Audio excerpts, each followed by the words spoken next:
Students, good morning. How are you doing? Fine? Okay. In the last class, we were studying OND studies, that is origin and destination studies, in which different methods we were discussing. Few methods we already discussed. They are roadside interview method, home interview method, postcard method, and registering number plate method. The remaining methods are tag method. In this method, at each point where the roads cross the cordon line, vehicles are stopped and a tag is affixed usually under a screen wiper.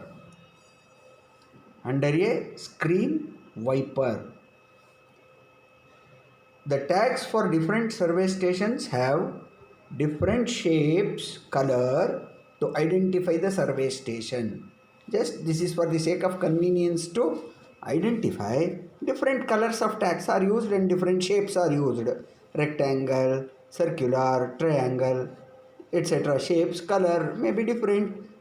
Bright colors like black, red, yellow or green, whatever. The vehicles are stopped again at the exit points where the tags are removed. The time of entering and leaving the area may be marked on the tags in order to enable the journey time to be determined. Advantages. This method is simple and error are not large. It is not possible to handle all the vehicles, hence sampling may be resorted to. So in such case, samplings are to be resorted because it may not be possible to handle all the vehicles altogether. Next method, public transport method. In this method, the intervener may enter the vehicle and carry out the interviews when the vehicle is in motion. Vehicles will be in motion continuously, no disturbance to them. Only thing is they will ask them to carry out the survey by entering into their vehicle. Postcard questionnaires eliminate delays but are likely to evoke poor response or contain an element or bias. As we already studied and came to know that response will be very poor in case of postcard method. So as to replace that and to make the study effective, we are going for this type. These questionnaires may also be collected at the stations inside the survey area. You see here, interview, whomsoever is doing the interview, that interviewer has entered the vehicle and asking the driver, what is your origin, what is your destination, how many people are boarded, and in which directions the vehicle is taken, etc. Here also you can see in this figure, and in this figure also you can see. Next, commercial vehicle survey method. Commercial vehicle surveys are conducted to obtain information on journeys made by all commercial vehicles based within the study area. The addresses of the vehicle operators are obtained and they are contacted. Forms are issued to drivers with a request that they record the particulars of all the trips they would take in that particular day and for whole week or even for a month period. They are required to provide the particulars of all the trips they will make on all the days in a month. You see, commercial vehicles are just stopped here.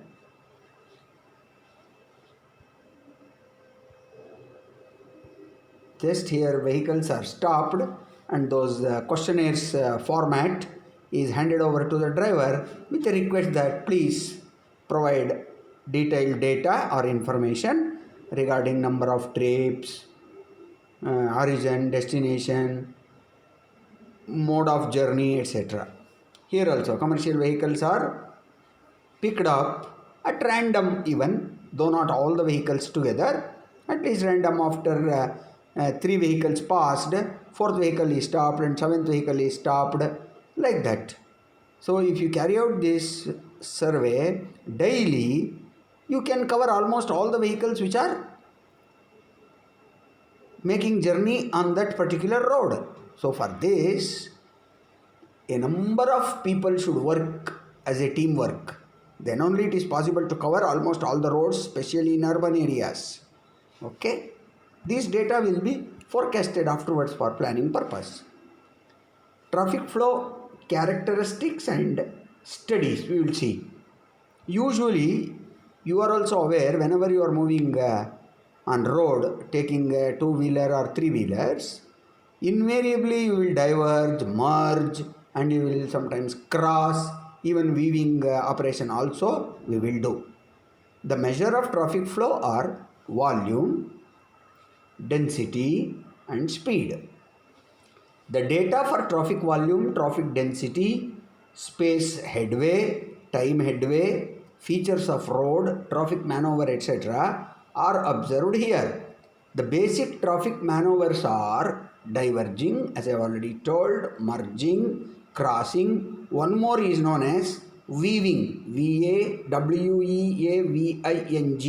Weaving means it involves both diverging and as well as merging. That is known as weaving. For example, this is the traffic lane.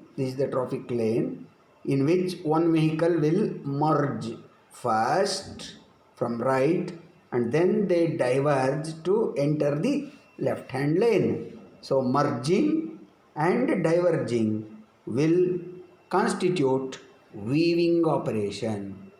Okay. Density is the number of vehicles occupying a unit length of lane of roadway at a given instant. It is expressed as vehicles per hour. The time interval between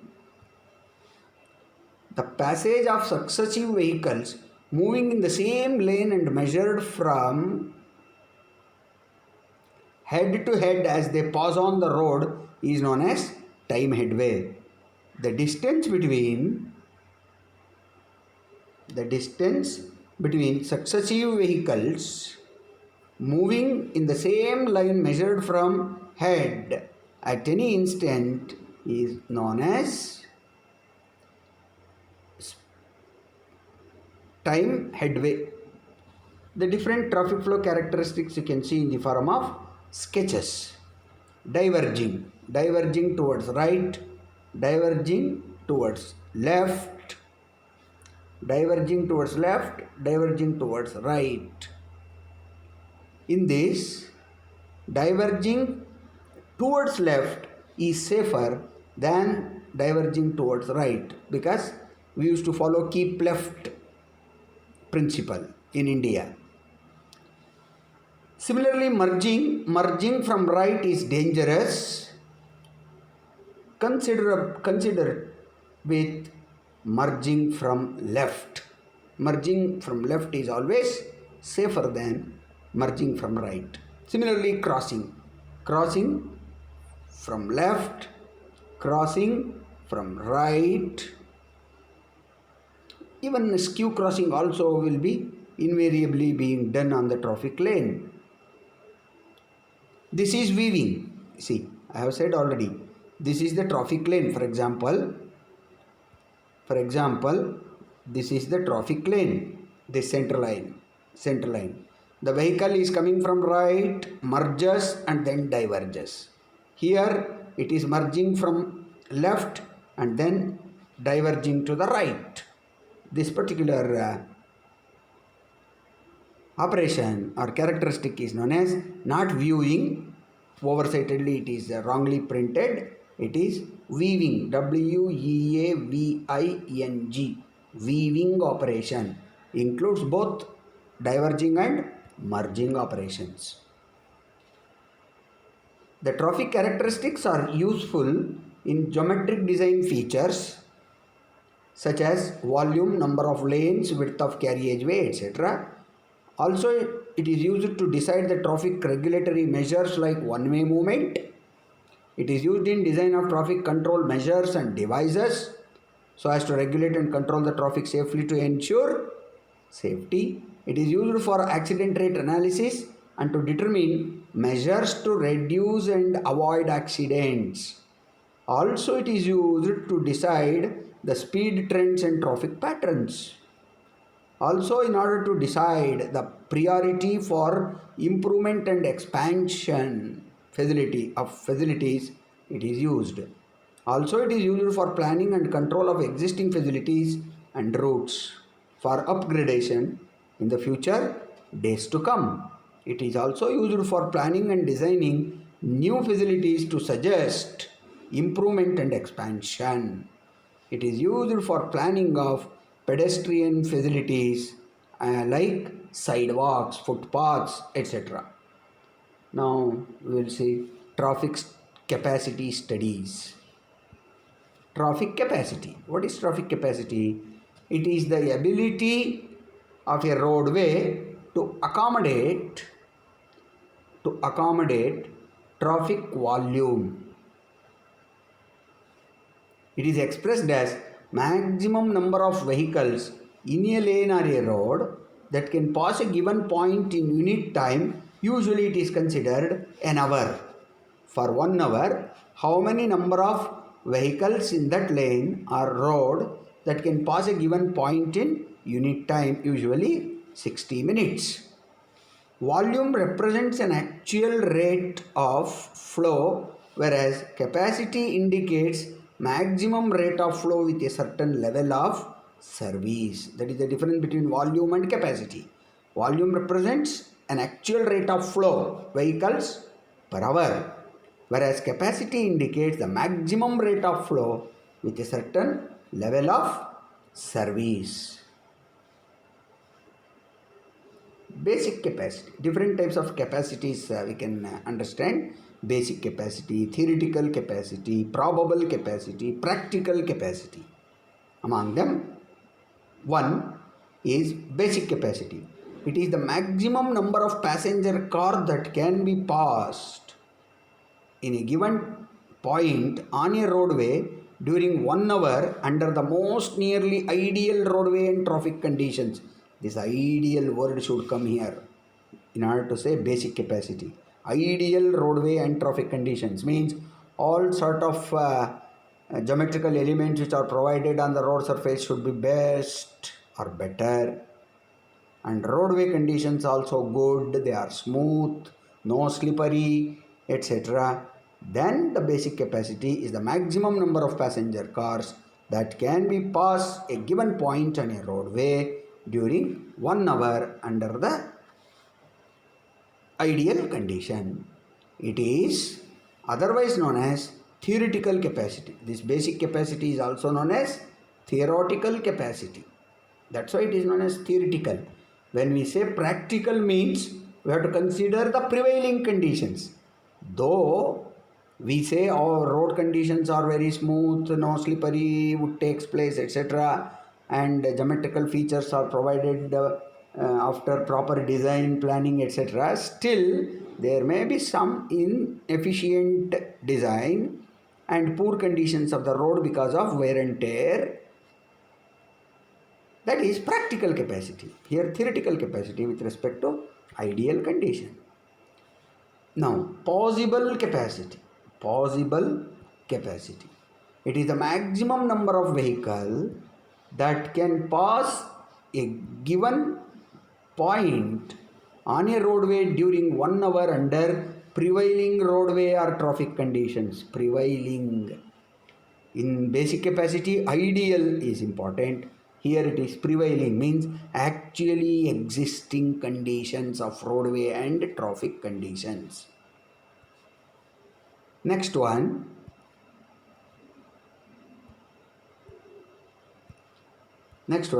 Practical capacity. It is the maximum number of vehicles that can pass a given point on a roadway during 1 hour. This is same period, 1 hour, without traffic density being so great as to cause unreasonable delay. Unnecessarily delay should not be there. Hazard or restrictions to the driver freedom to maneuver under the prevailing roadway and traffic conditions.